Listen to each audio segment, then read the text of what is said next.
Sinalag ng COMELEC ang banat ni Senador Amy Marcos sa umano'y muling pagkakaantala ng BARM elections. Sabi ni Chairman Garcia, hindi naman sila tumitigil sa paghahanda.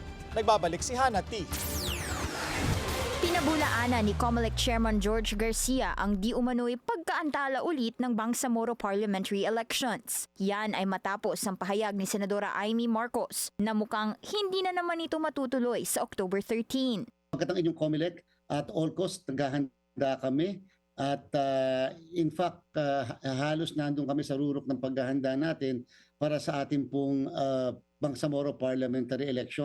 Una na kasing nakatanggap ng report si Senadora Amy na posibleng maantala ang eleksyon sa BARM dahil may gusto umanong makapag-maintain ng kontrol sa rehiyon. Kung sakali, third delay na ito ng eleksyon doon. Suportado ni Marcos ang panawagan ng MILF na ituloy na ang halalan na para kay Vice Chair Mohagar Iqbal, panahon na para iluklok ang mga lehitimong leader sa parlamento. 17 years na rin daw kasi itong hinihintay ng mga kapatid nating Muslim. Pinagtatakahan ko kasi kung sabi nila may issues ng peace and order that kinakailangan na i-postpone yung BARM election, bakit itinuloy pa rin yung local elections sa Muslim Mindanao where the same context, the same conditions prevailed? Pwedeng ipaurong muna raw ang barangay at SK elections sa Disyembre. Hinaing pa ng senadora, tila ginagantihan daw ang mga barangay sa personal na issue laban sa kanya. Kung may gobyerno man, ramdam lang daw ito sa cabinet level,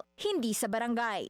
Ano yon? Puro drawing? Anong akala nila? Cartoons? Hindi naman dapat ganun.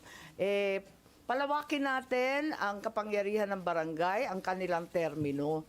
Sinabi ko pa nga, kung ang problema, ako yung author at ako yung sponsor, tanggalin na yung pangalan ko, matulungan lang ang ating mga barangay na maipospone para matuloy-tuloy ang kanilang trabaho at proyekto.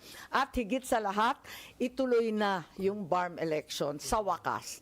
Nadismaya si Marcos sa desisyon umano ng LEDAC na paikliin pa ang termino ng mga opisyal ng barangay. Una na niyang sinulong ang 6-year term sa barangay officials na may up to 2 terms. Mariing panawagan ni Marcos, palakasin ang barangay, ituloy ang BARM elections at huwag politikahin ang lokal na pamahalaan. Para sa agenda, Hannah T. Billionaire News Channel.